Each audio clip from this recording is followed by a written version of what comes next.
Hey everybody, Nate here. Very happy to share with you an interview we did on the Laying Foundations podcast. This is Davis Hambrick and Walker Lott, and they had us on to discuss Essential Craftsman, kind of how the YouTube channel started and a lot of the background.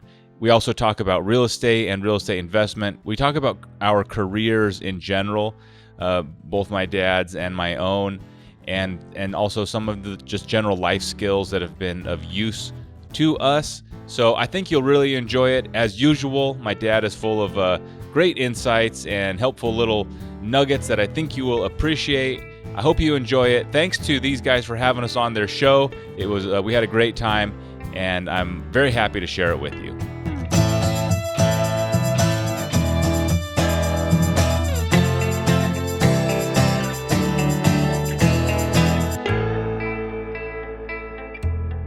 Hey guys, welcome to the Laying Foundations podcast. This is your co-host, Davis Hambrick. Joining alongside me today is Walker Lott. What's up, Walker? Yo, what's going on, Davis? Man, today was a ton of fun, and I'm really excited for everyone to hear it. You know, just for those of you who don't know, we have the Essential Craftsman on our show today, and that is Scott and Nate Wadsworth, and they are some incredible dudes. So much wisdom flowing from them today. I can't wait to listen to it again. You know, some of the things I picked up were be tenacious and don't give up. That was just something he spoke about a lot. He was saying, you know, for those who just start, it sets you apart from everyone else. And just start. You know, eventually you will fail. That is like guaranteed. But just start. You know, and when you fail, get back up again and do it better. And I mean, it's just so much wisdom. You know, and that's what Scott talked about a lot. It's just to be wise, to seek wisdom out continually, and your life you'll be fine. You know, you'll have up and downs, but you'll be fine. What do you think about it today? I loved it, Walker. Those are great points. But guys, check them out. It's called the Essential Craftsman. They have a channel on YouTube. They have another podcast called ECP. I mean, these guys are all about construction. And the cool thing is it's a dad and son duo. And it's just a great dynamic of a team. It was really enjoyable to get to talk to them. But like what Walker said, the wisdom that Mr. Scott and Nate that they both had as a dad son team is crazy. Like we talked about, you know, the lens you look through for success. We talked about taking that constructive feedback, like Walker said. You know, guys, that's one of our big values is to welcome feedback. And the thing I really loved was how the outlook that Scott had was, even if it's a guy, you know, you really don't even like, be willing to learn. He might be able to teach you something. And sometimes it's even ways of not to do it. We've all had a boss where it's like, man, I don't really want to do this, but you learned a way to not treat people or not do things. And so I just loved, we talked about construction, but they had just had a deep context of wisdom, of applying things to your life. And I think it's a great time to just see four guys geeking out about construction and having a good time. Man, I couldn't have said it better than myself. That was awesome. This episode's great, and I can't wait for all our listeners to hear it. You know, towards the end, listen to Scott just talk about pride, and that was a fantastic one. That one just hit me. Just remembering that, talking about if there's contention in your life, you know, both parties are probably acting out of pride. That's right. And that's something huge that definitely is very applicable to my life as well. That's right. And it's something I picked up a lot from him. So it was fun. And I can't wait to hear it. And so without further, we'll go for it. Yeah. Yeah. I mean, that one, if we could take the one thing out of this podcast and something that really made me look back in my own life, kind of like what you said, Walker, is there's several times when I think I'm right. Mm-hmm. Several. And guess what? It's okay for someone to not agree with you. And I was listening to, it may be Greg Kershell Leadership Podcast, but he was talking about the same thing. Ultimately, when there's times when I feel pride, I feel like there's no way that I'm wrong. Those are ultimately the times I should even listen even more. And I think that's great. Just the whole pride thing. I think the construction industry, most of the guys and gals, we're just prideful. But, you know, we are made to be technical people to know about our craft. And so we have great pride and responsibility in doing so, but we can overstep people with our relationships. And I just thought it was a great point to kind of remember. No, I agree with that, man. It's funny you brought that up. Today in church, Pastor Miles said that we need to listen to understand and not to respond. Literally said the same thing, which goes along with our core values. So I thought that was hilarious and that's awesome. Very hit you in the face. It's like, man, all right, I did need to hear that again. Mhm. Well, without further ado, Scott and Nate. Well, welcome to the show, guys. We really appreciate Scott and Nate being willing to come on the show with us today. It's a really special treat because they are from the Essential Craftsman on YouTube, and I'm sure many of you have heard of it. If you haven't, go and check them out because their videos are incredible, and they are exactly what we aim to do on this podcast, and just share the construction world knowledge and understanding with people out there who may not know a little bit about it and who haven't heard of it before. So Scott and Nate, just to start off, tell us about yourselves, both of you. Where you're from, what do you do? How did you get started in construction? Anything. We just want to learn more about you. Nate, who goes first? You want to start? I'll follow you. How about you? Okay. You lead, and then I'll do cleanup. Okay, that works pretty good. So I'm an old man. I'm 63, and I spent 2 whole terms at Oregon State University as a young man.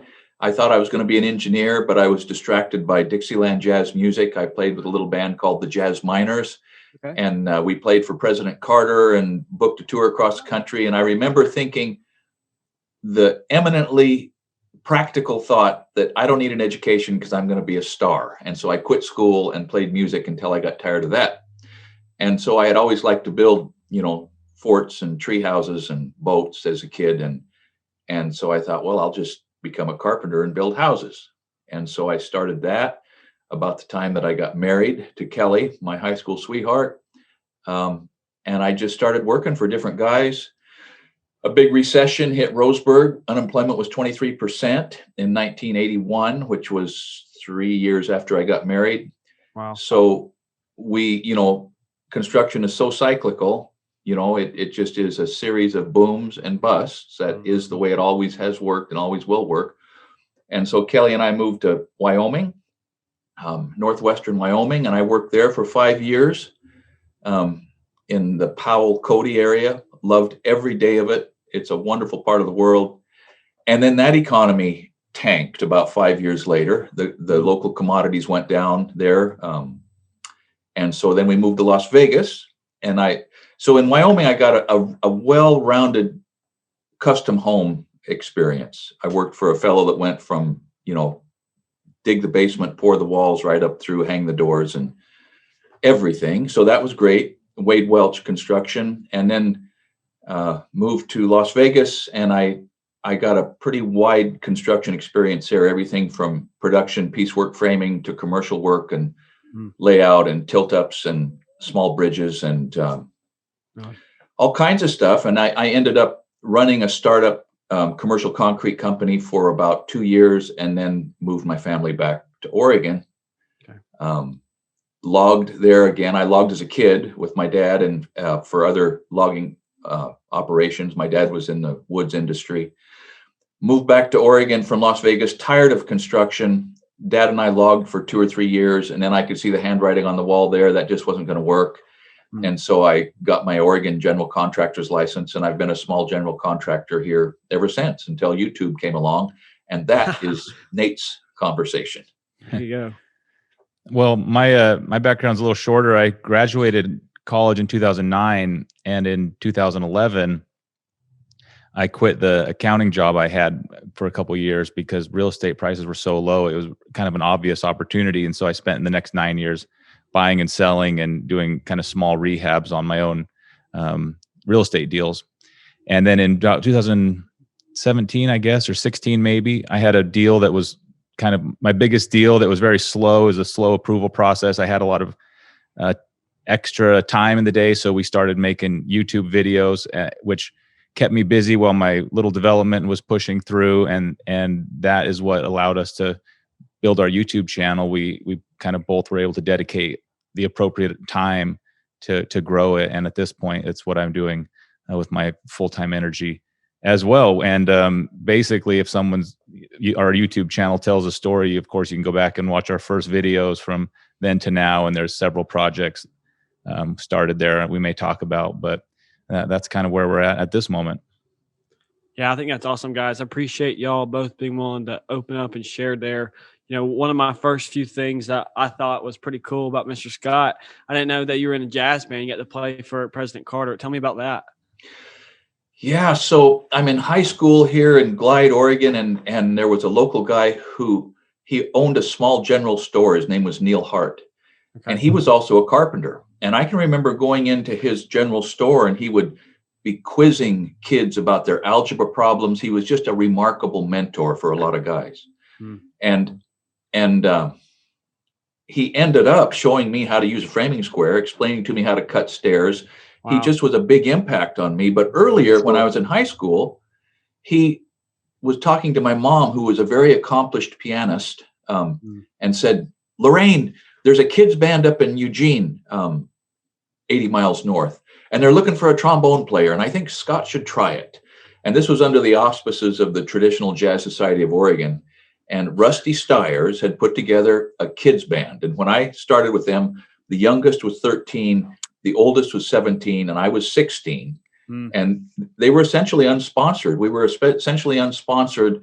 Rusty just wanted a band, and he just made it happen. And so I did that for 4 or 5 years before that kind of ran its course. And then the band played at Disneyland. After I left the band, they played there, and several of them are still pro or semi-pro. That's awesome. So even whenever you were thinking you were going to be in jazz band, you ended up learning how to use a framing square. Yeah, how about that? I think that's awesome.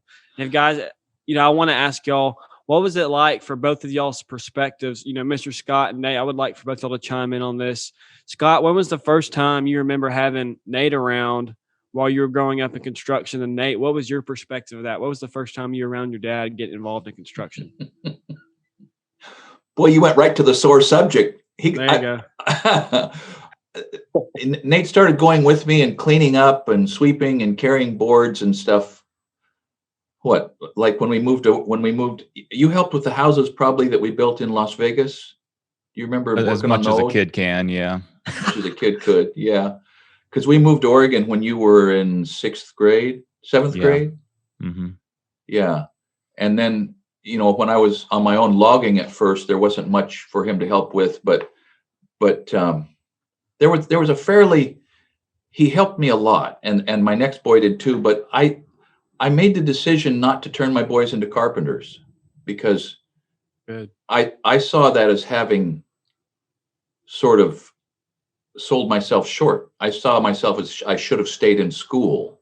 Oh, wow. And I didn't want to sort of predestine them for that. And then when Nate started improving properties, he kind of went right past the carpentry thing to the bigger understanding of doing projects. Right. And so that's kind of how that went from my perspective. Yeah, in Las Vegas, Dad, you were working for a big company, so you can't really just drag your kids onto any old job site and show them the ropes. And that being said, though, I do remember a couple instances when I was probably 7 or 8, maybe 9, but on a Saturday being on a job site with your dad doing odds and ends, and a couple things that I remember plain as day learning, and I still do them basically. First kind of lessons as a kid for job site is if somebody asks you that they need something like a tool or a piece of material and they're standing there waiting for you, you got to run and get it because the entire job is waiting on that delivery. And so that really hit home, and I still just run all around the job site, usually just getting a broom or boards and stuff. But that was a lesson that really made a ton of sense, and it's probably helpful in all sorts of aspects of life when people are waiting on you. So, yeah, when your dad's a contractor, you don't have to be on the job site for things to seep in. There's tools loaded in the garage at all times. Dad just coming home thrashed and filthy, and seeing him, even helping people in like service oriented things, just watching him just, tear things apart and do what he does was there's almost like I don't know how you think of it, but when your father can do something, you almost instinctually think that you have it by birthright, Right. You can do that, therefore I can, which is, I think, a good thing, because even though I didn't have, a lot of technical, maybe I certainly didn't work in the trades, but I just by kind of being around it, maybe felt like some of it has just kind of come in through osmosis, and I think that's a good thing. So there's a lot you can learn just from having it in the house and the tools in the garage and a dad who's on a job site, because you just kind of observe and know what real work is, or what this type of real work is.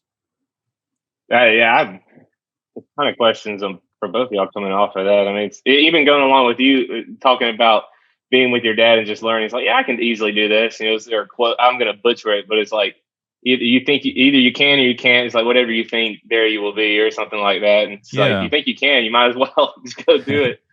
But man, going off of the real estate thing, because I love real estate, and Davis knows I was going to head this way just real quick. So you mentioned that you had an accounting degree in 2009, you graduated with an accounting degree, started doing that, and then realized that, hey, real estate's kind of a direction I want to go. First of all, what made you see that? And then second of all, how did you get the whole process going of buying and selling, rehabbing? And are you just now doing YouTube full time, or are you also kind of doing that on the side as well?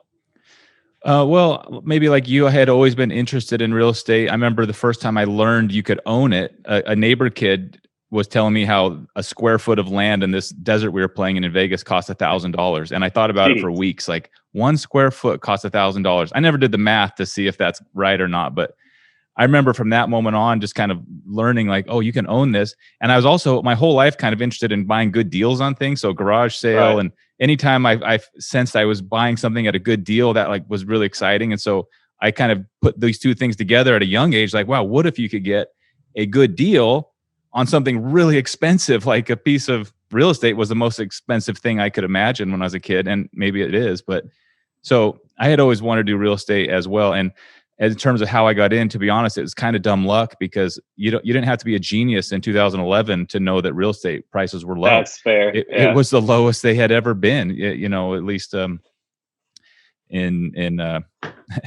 nominal terms after the crash. Yeah. And so it was kind of obvious. And I was, again, just lucky that my wife at the time, we didn't have any kids, and she was working full time enough to pay our bills. She was a teacher. And so I was just so lucky and fortunate and she was willing. I kind of told her I was going to quit my job, and I think she like burst into tears, basically. Like, why would you do that? But it only took a few days for her to be like, yeah, it actually does make a lot of sense. And we took a chance, but it wasn't a very big chance, because real estate was on sale. And honestly, looking back, any deal, any property I had bought, I could have, you kind of couldn't lose. And so at the moment, no, I'm not doing real estate deals. I have some properties that I've acquired and put together that are generating income for me, but that's not my primary business. And I'm looking forward someday to kind of getting involved in it again. It's definitely, it's just a super fun and dynamic business. And it's for me, like the perfect marriage of construction and deals and people and solving problems. And it's just a really terrific, like, it's almost like the full package. That's awesome. I know this is not a real estate podcast per se, but so many things I've listened to and talked with people about is exactly what you're describing. Just easy. It's fun. It's something that everyone can do. Just no one really knows about it. And so going along off of that, you talked about you're just doing YouTube now. We'll kind of transition a little bit. First of all, how did y'all just get started in YouTube? Because I'm sure when you got started, it wasn't as big as it is now, because YouTube has kind of just taken off over the years. And then when did y'all decide, like, hey, this is something I want to start doing full time and just kind of cut all ties to everything else? So Scott or Nate, whoever y'all want to start off with. Nate, why don't you tell them about the first YouTube video you put up right after you made that website for me? What, 12 years ago now or something? Yeah. Well, I guess big picture, and as everybody knows now, my dad here is a kind of a master and a very unique craftsman, and has all these unique skills. And there was always, he's in kind of a small town, and it was always sort of a puzzle for me. Like, man, how come everybody in the world's not like buying and ordering things from Scott Wadsworth here? So anyways, we took a couple tries at it. We made a website, and we made a YouTube video in 2008. You talk about being early to the game. Yeah. I don't really feel like we were, but we kind of were in 2008, and we put up one video. It was a slideshow of a lot of the blacksmithing things he did. I was in school at the time, so we didn't have time to pursue it. And to be honest, YouTube wasn't what it wasn't what it is now then. So I don't think we even would have thought that it was a thing to do. But in 2016, we put our first video up, and it was kind of trying to do the same thing. And the goal was to allow more blacksmithing to happen and working in the shop. And my grandma was alive at the time and heading towards needing kind of full-time care. So we were thinking, hey, maybe if we could get a little audience that you could sell blacksmithing items to, why not? And also, to be honest, I've always kind of enjoyed media and sort of digital content creation. I've never been good at it, but I've always been aware of it. And so it was a fun test for me to kind of try something new and make a video, which I had never done before. And so, and basically after we did the first one, it was almost like uncovering this, I don't know, like a gem you didn't realize you have, like you polish a rock. It's like, oh my gosh, it's not a rock, there's a diamond. Cause my dad's really good. He's really natural, as you guys know. And once that kind of clicked, we're like, oh my gosh, you can do this and I could probably figure this out. And so we kept doing that. And it was really one foot in front of the other. But the original idea was sort of to maybe we could build an audience and sell swords and knives and axes and blacksmith items too. And Nate kind of had to twist my arm because he had been, he's a millennial. And so he'd been keeping track of the internet evolution. And I think he had kind of been seeing what was happening, and he's an entrepreneur. And so I think, at least in the back of his mind, maybe in the front, he was thinking, wow, there's a lot going on the internet. Mm-hmm. And so he was up here. I think your whole family was up here for Christmas. Right. And he said, Dad, I think we ought to make a video in your shop. I said, pardon me? He said, yeah, I think we ought to make a video in the shop. I said, well, what for? He said, well, we could put it on YouTube. And I said, well, yeah, what for? And he said, well, people like to watch stuff, and they like to watch guys lay brick and guys. That's right. And I thought it was just strictly cat videos and car wrecks. I didn't think it was anything more than that. Right. And so he brought his iPhone out into the shop, and the lighting was bad. And it was a time in the shop when I was installing a crane. Okay. And so it was just complete chaos in there. But he said, no, that's all right. People won't care. I mean, it's interesting in here. And so we filmed one on that power hammer. Mm. And so as we as we started watching what the reaction was, and it was slow, right? It was very slow and tentative. But we began to think, I wonder what's going on here. And then he made a video about 4 months. We probably put up about one a month, sort of, there for about 4 or 5 months. Mm-hmm. And then he made a video called The Blacksmith's Anvil that kind of went a little bit viral. It got 112,000 views over the weekend. Wow. And it just got our attention. And so it was about a year after we put up the first video that we monetized the channel so that the algorithm would begin to promote, And that coincided, like he said earlier, with some luck. The timing was really auspicious because we both could set aside some time right then. Mm-hmm. I remember we had a conversation, what should we do? And we thought, well, we have to do something. We can't just ignore this. And I told him that I could probably tread water for 6 months. I could invest 6 months. Right. And he was, developing his storage project, and he could commute about once or twice a month. So anyhow, that's where it kind of, it was his idea and way it went. Yeah. And not to mention, you said the first video y'all put up was in 2008. That was right at the housing bubble. Yeah. So was that also affecting you guys? At that time, no, I was in school. Okay. And Dad's he had a long line of work always, and so I'm sure maybe the list got shorter, but at that moment we were kind of busy with the more traditional sort of job and school. And that was sort of, it was kind of a test and something fun to do. And really he had acquired a whole lot of really beautiful photos from all of these things he'd made. So it was almost in some ways just to kind of put those up permanently so the photographs didn't get lost. But no, at the time that wasn't, I can't say we were really strategically thinking that was going to do much for us.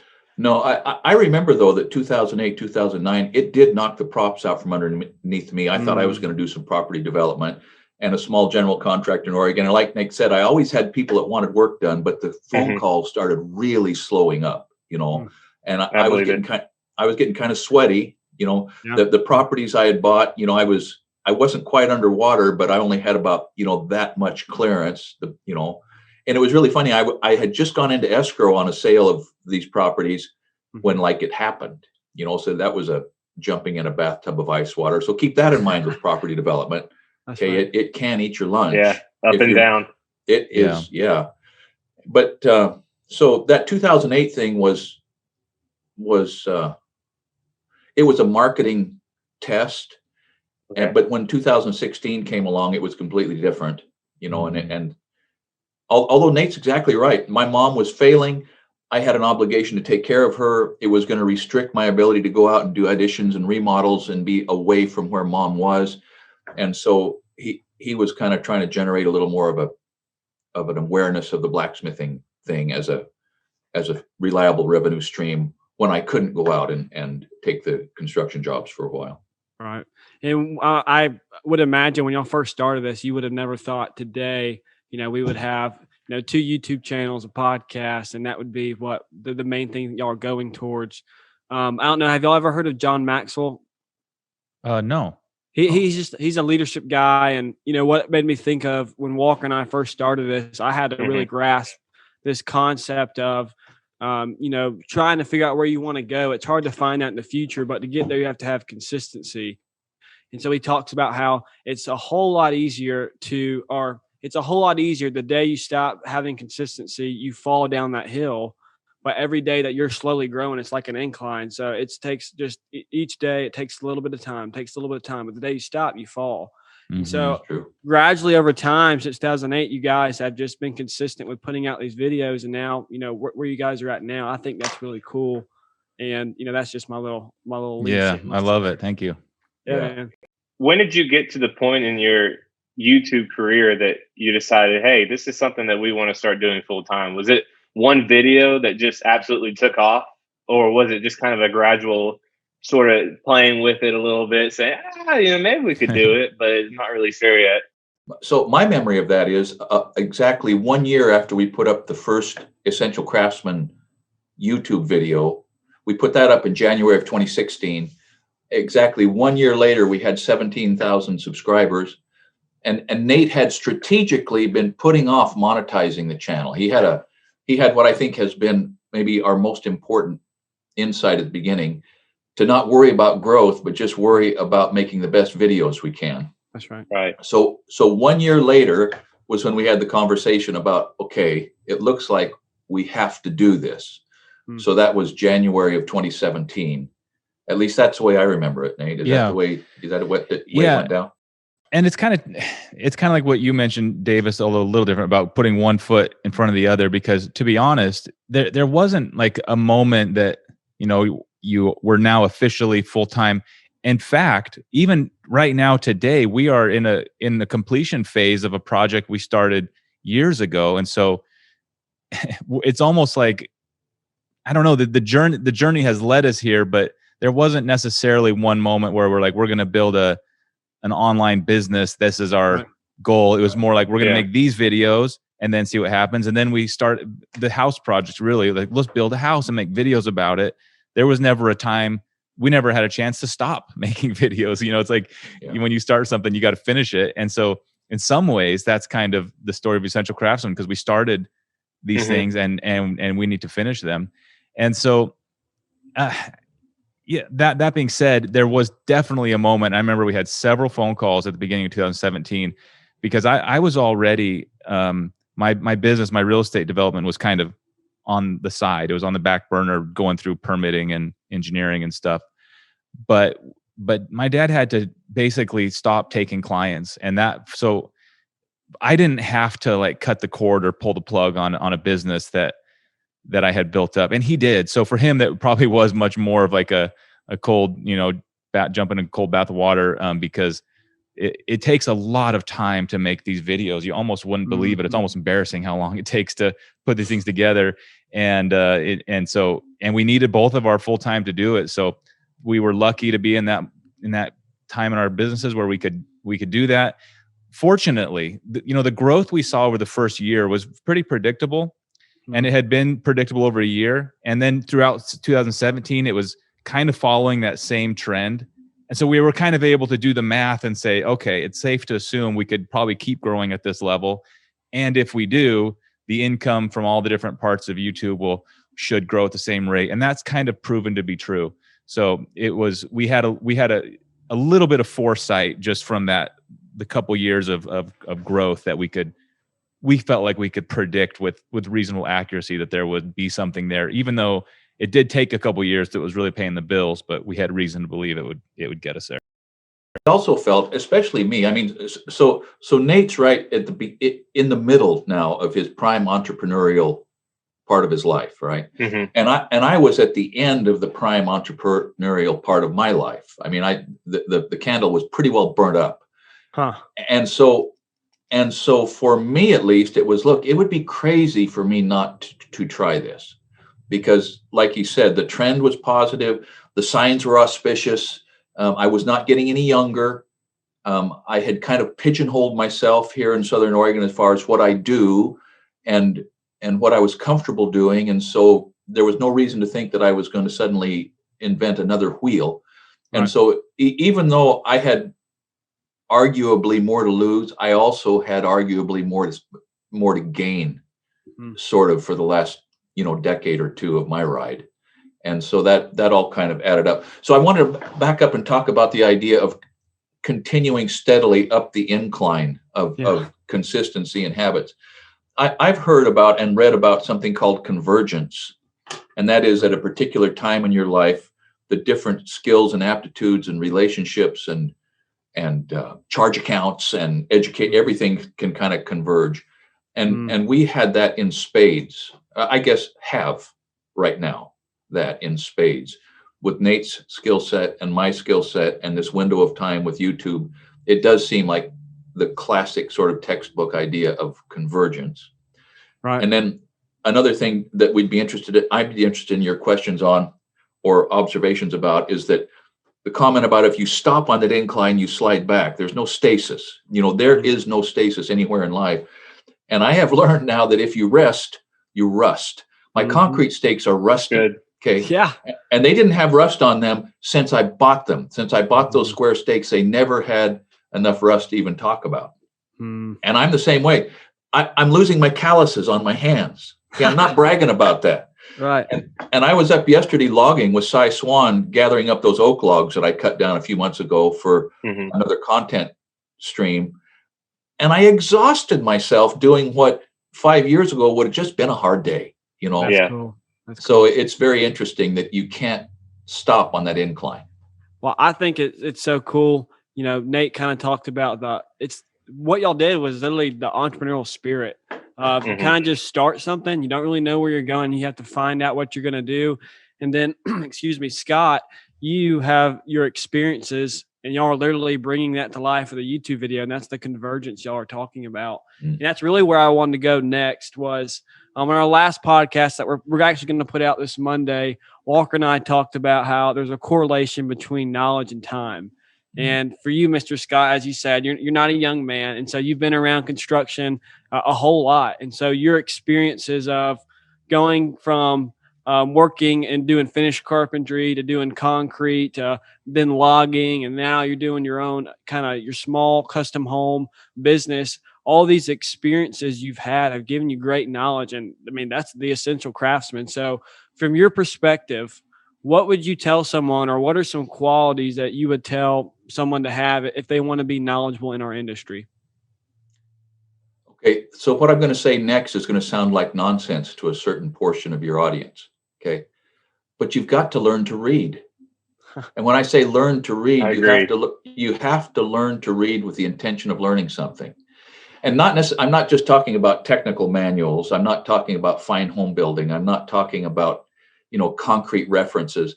I'm talking about all kinds of reading. And when you're reading, analyze how the people are using words and what they have learned. Just you're analyzing how, when you're reading, you're hearing another person's thought stream. If you're paying attention. And if you really pay attention, you can think about how did they arrive at that? What did they do to get to where they could think those thoughts, and what can I pull out of that? And so that is the first thing I would say is, if you can't learn from reading, how are you going to learn from reading a set of blueprints or anything else? Right. So that would be the first answer. And I don't know if that's complete enough for you, but okay. Then the other thing is like we have probably mentioned on the channel is determine every day you're going to learn something from the people you work with, even if you hate them, even if you hate them, even if they're your enemy. Okay. If you're competing for the same job or whatever it is, you're going to learn something from them. And if you're consistent in that, nothing can stop you. That's right. I mean, I think that's fantastic for life in general, because exactly what you just put up. Me and Davis have talked about this before on recent podcasts, and it's you can learn something from everyone. And it's either going to be something you can take with you and use for later, or something you know not to do. Right? That's right. It's one or the other. It's going to be something good or something bad. So you can either learn how to not do something later in life, or learn how to and just emulate them. Yeah. So for you guys, how much of a learning curve has it been? Oh, let me try to rephrase that. Because Mr. Scott, you've been doing logging, blacksmithing, working with your hands, building for your whole life. And Nate, you've been doing an entrepreneur, you've been doing the investing, you've been doing and some building as well, and going to school, getting all that stuff, the numbers, everything. Mm-hmm. So there are two different skill sets that have come together, which is fantastic. It's like a power duo, for this. I think Essential Craftsman's incredible in that regards, because both of your strengths complement each other's weaknesses, in each area. And how has learning the construction industry, learning the YouTube industry, learning the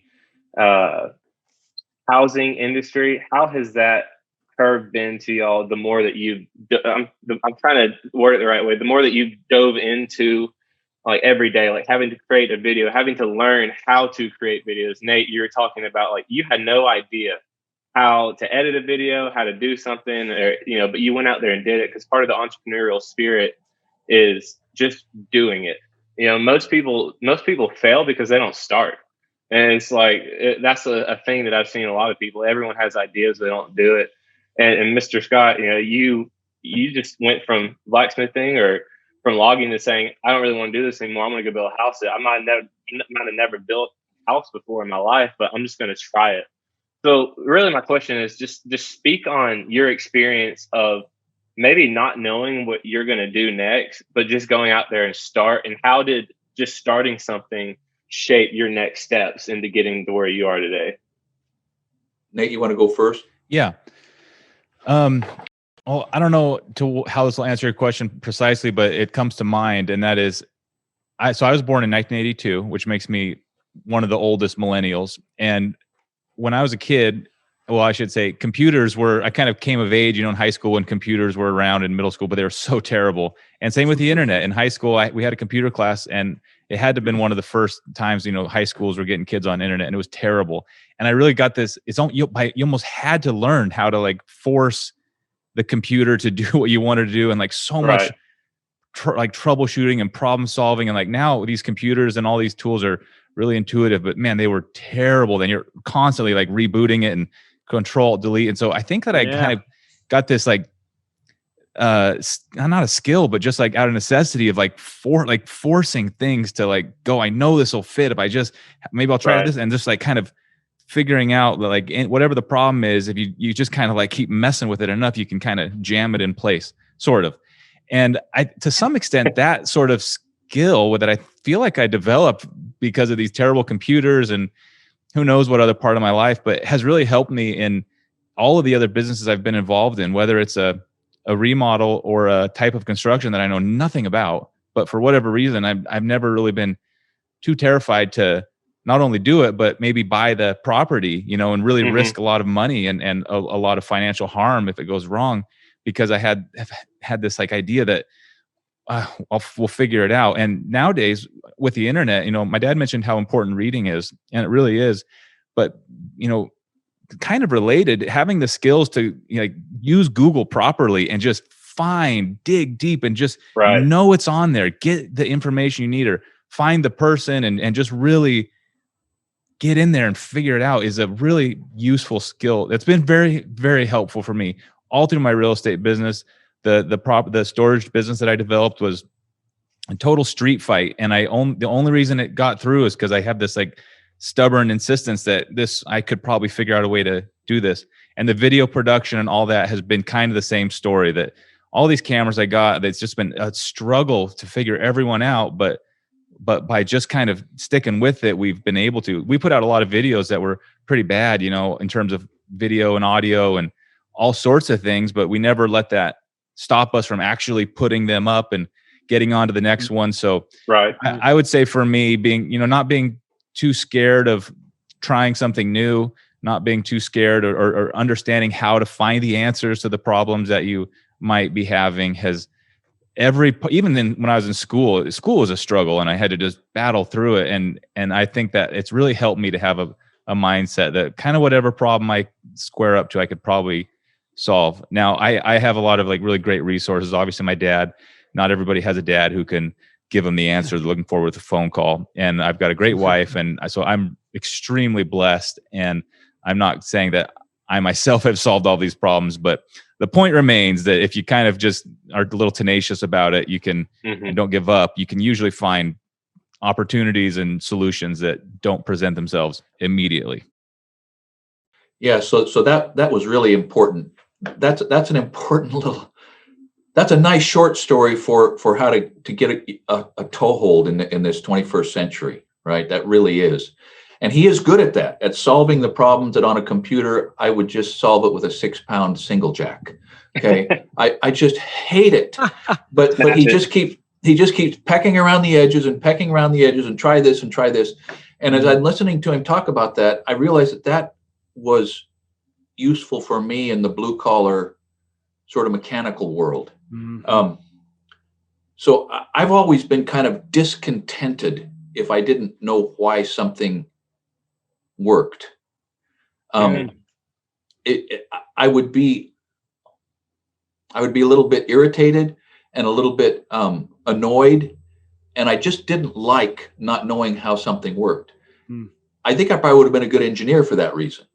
But so that's one thing, that I know too many people who are perfectly content to not have a clue. Right. And that's, man, you talk about a rate limiting factor in your life. That's one. Part of that maybe is just not everybody has the same amount of curiosity. So you got to cultivate curiosity. Cy Swan, my friend Cy that you may have met on the channel, he is so curious. He's relentless in learning why things do what they do and how to do them. Another thing that has been really important to me is my friends and my network. It's easy for me to engage with people for whatever reason or combination of reasons. And that network of friends and friendship and trust has been a much bigger asset to me probably than I know, but it's a huge asset in every area of my life. And then to what you just mentioned is that to just start sets you apart from almost everybody else. To just start. And Right. I built a sawmill when I was 21. Okay. Wow. There was no way that there was no possible way I should have been able to do that. But I just determined, you know what? If I don't know how to do something, I need to just start doing it. And by the time I'm done, I'll probably be pretty good at it. And that has worked out for me, and it certainly worked out for Nate with the videos. He didn't know how to make these videos, and now he's better than pretty good at it. He makes a darn good video just because he started. And so I think those are really important.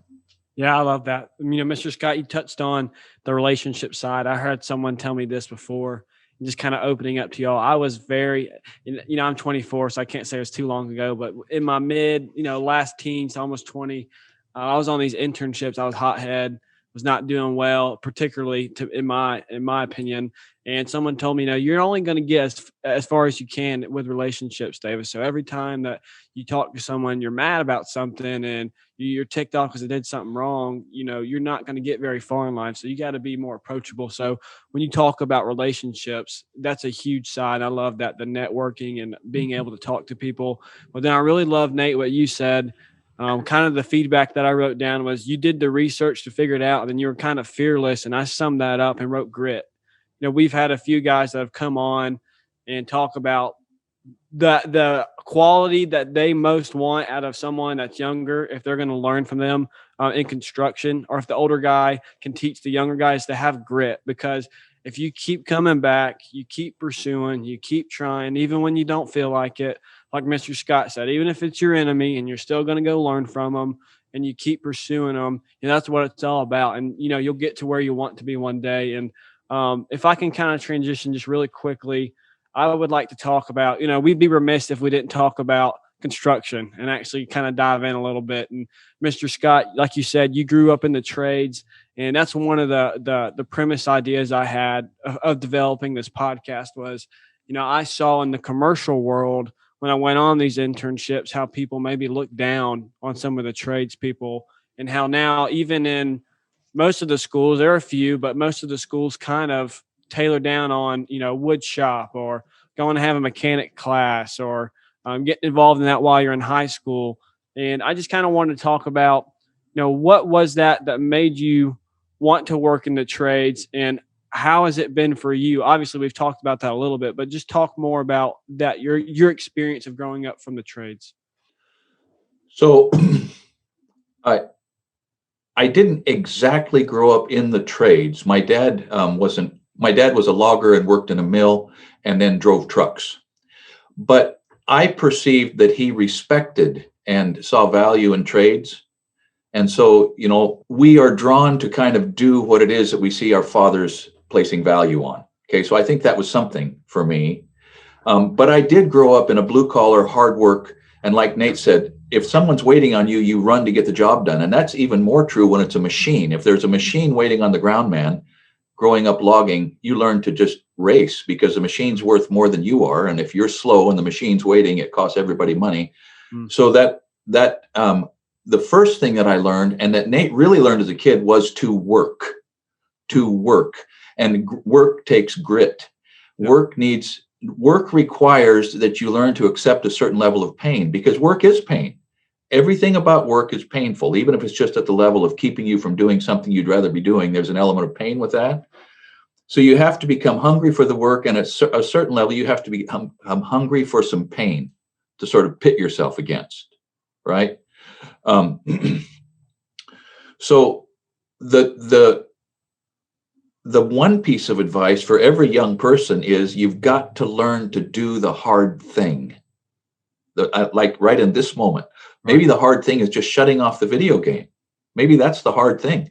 So do it once in a while, and then you can go to the next hard thing, because construction is full of hard things. The trades are full of hard things. That's right. And you can learn to take immense satisfaction in being able to do a hard thing and push through that reasonable instinctive response to get away from pain. You can instead develop the gear to get a hold of it and just pick it up and throw it out of the way and do the job. So I don't know if that even addresses what you just asked really me, good. but it seems appropriate. I love that because that just made me think. I never really thought about that. It's kind of what discipline is. When that comes, what are you going to do? Are you going to grip on and really tell it no? Or are you just going to succumb to it every time? That's right. It's a key life skill. Yeah, I mean, it's kind of like Jocko Willink. It's discipline equals freedom, and it's so many people. And I honestly, especially nowadays, and it's the way the world's going to. It's just the way culturally we as a nation have become of just. I think people are afraid of pain, like you were saying. You don't hear that talked about very much anymore, because most of the time people say, "Oh, you need to be." This needs to be easy, or you need a safe space, or you need this and that and XYZ, and it's like you don't. That's our nation was built on values that you hold, and it's hard work. Go out there and do something with your hands. And this is for both of y'all. I mean, how much do you think your growing up of building with your hands and like the work that you've done has influenced your professional, like career wise, and your personal lives as well? Because I feel like you can tell a huge difference in the lives of people professionally and personally who worked hard work as a kid and growing up versus those who kind of were given everything, who had a pretty quote unquote easy life of not having to go out there and work, getting to sit on the couch all day. What is your takeaway of how that shaped y'all's life, Nate and Mr. Scott? Go ahead, Nate. Oh man, that's really tough, and I'm torn on that. And here's what I think of.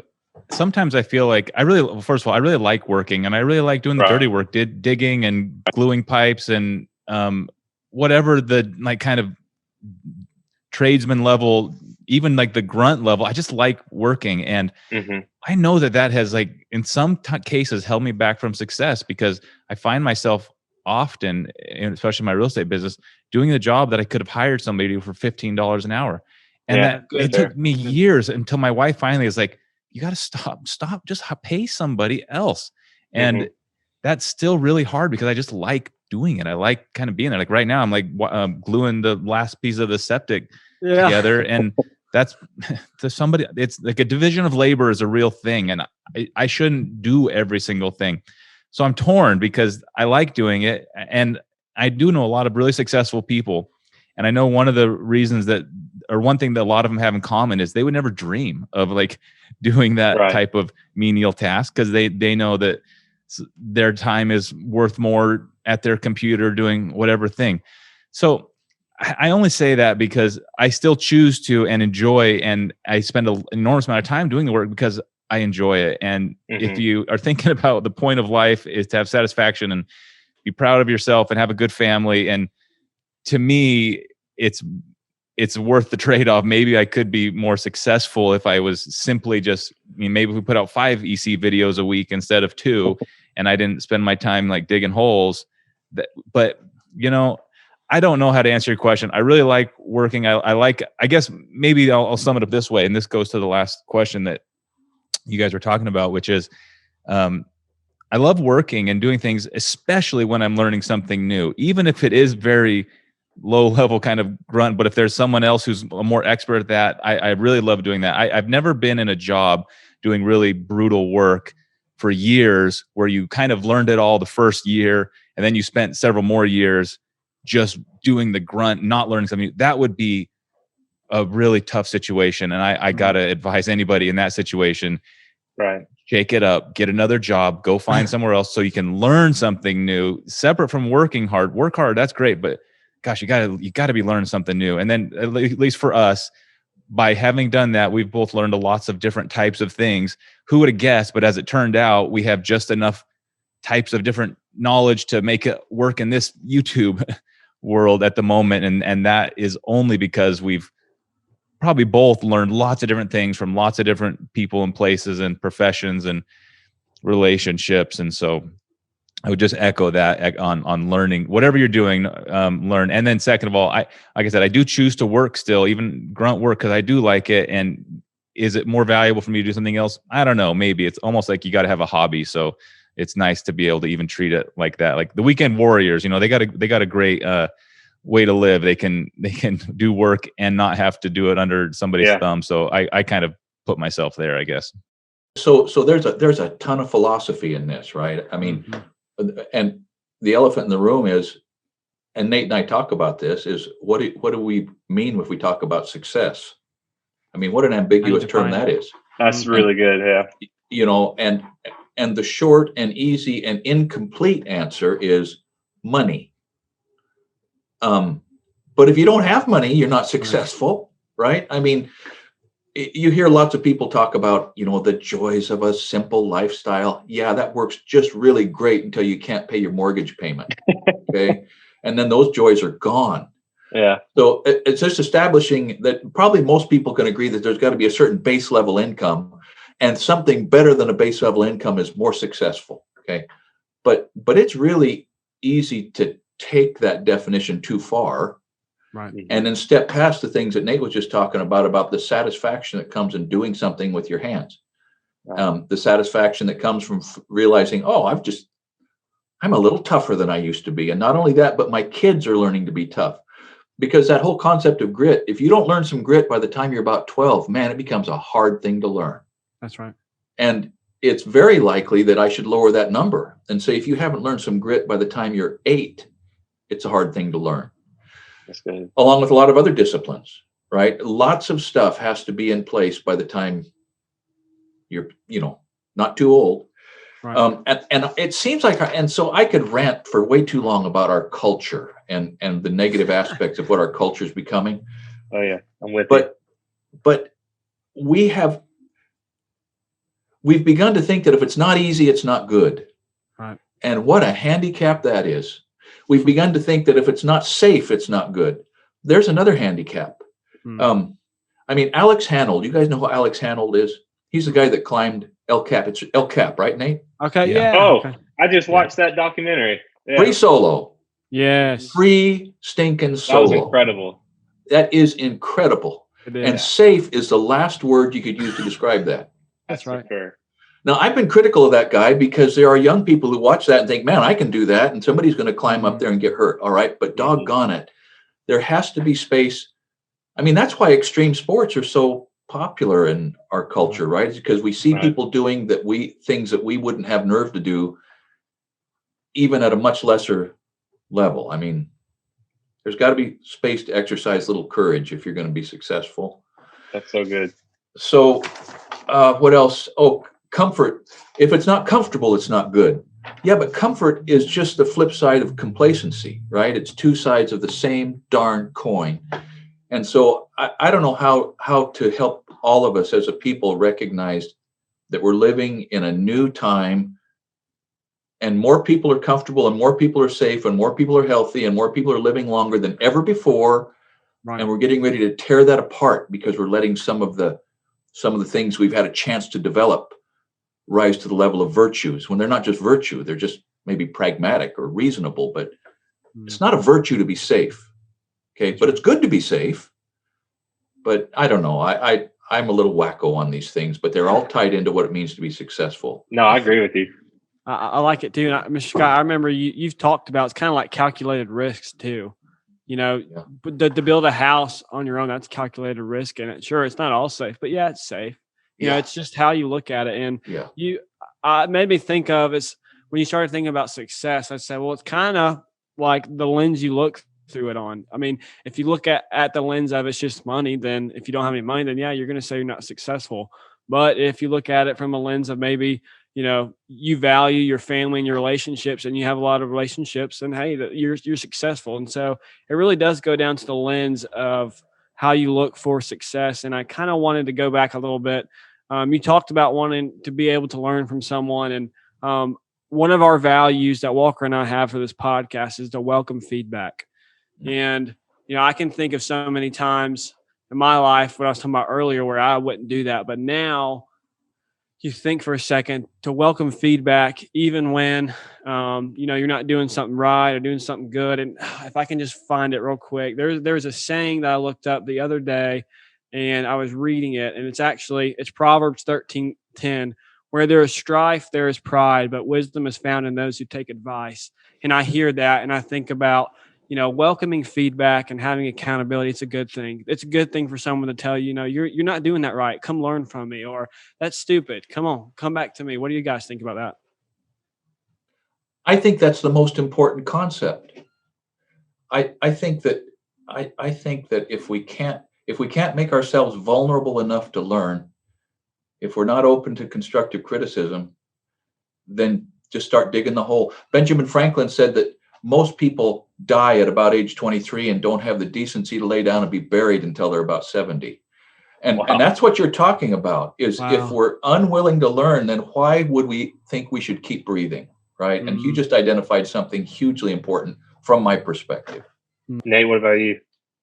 I got nothing really great to add other than I just agree completely. You know, you know when you see it, you know, whether it's an old man who's made his mind up decades ago or someone like Cy Swan, who we already mentioned, who to this day is diving into brand new tools and ways of doing things. And for example, he's actually pretty decent on a computer. You know, he's a good example of another way to live. And man, it's I hope I can be that way myself. That's right. Yeah, I mean, this is refreshing, you know, hearing y'all talk about this, and also just incredible to get to learn from you guys. And we're starting to come to the end of our time a little bit. We want to be, you know, we want to value your time and not take too much of it. But we like to ask this question towards the end of all our podcasts. It's honestly one of my favorite questions ever, just because the answers we get are all over the place. But so for each of you, if you could go back to your 20-year-old self and give yourself one piece of advice with the knowledge and wisdom that you know now, what would that advice be?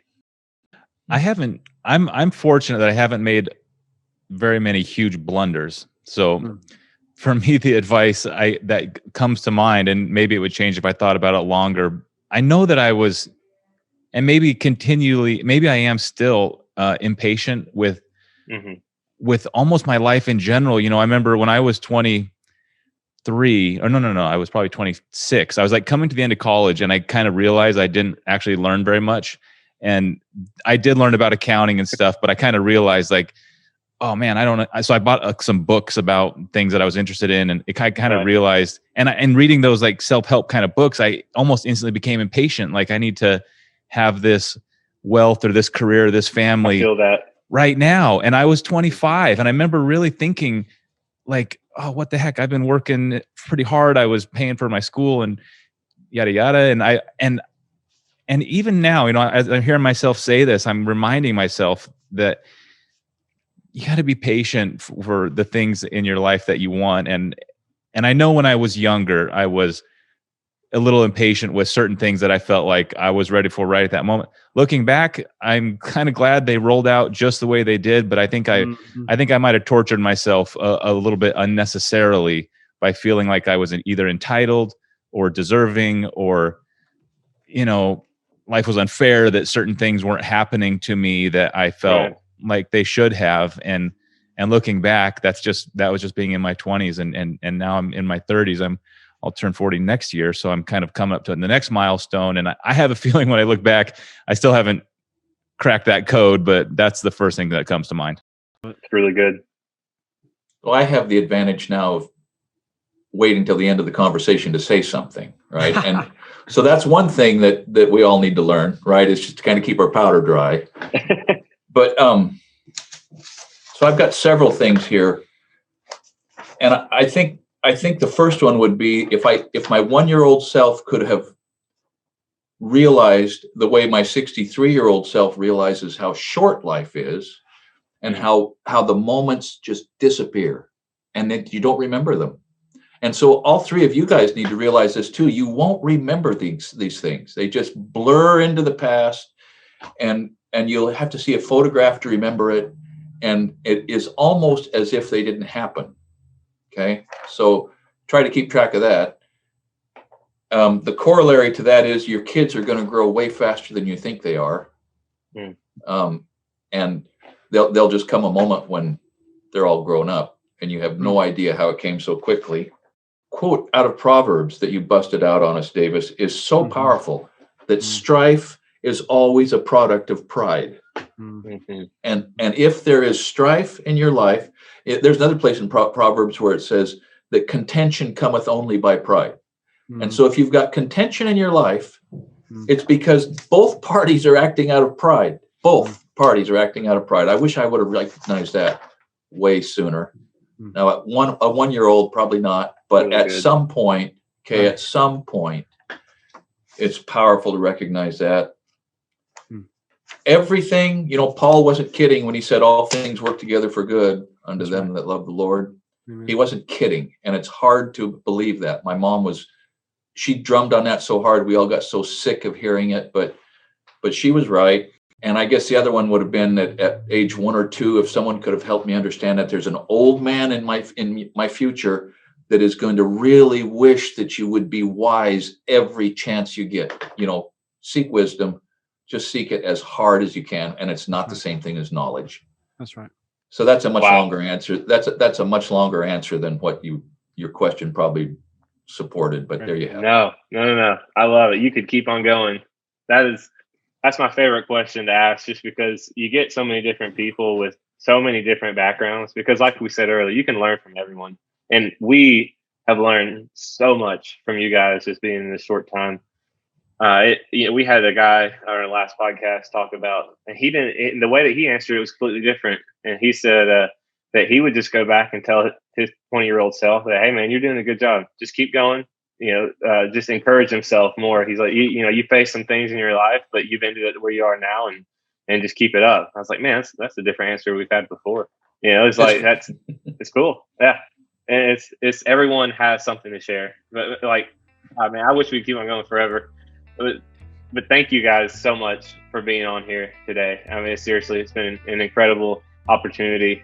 Just very humbling that y'all would take your time out of your day and speak to us and share your life a little bit. Well, you're very gracious, and keep up the good work, okay? Thank y'all so Thank much. you guys. Thanks. Appreciate it. It was great being here.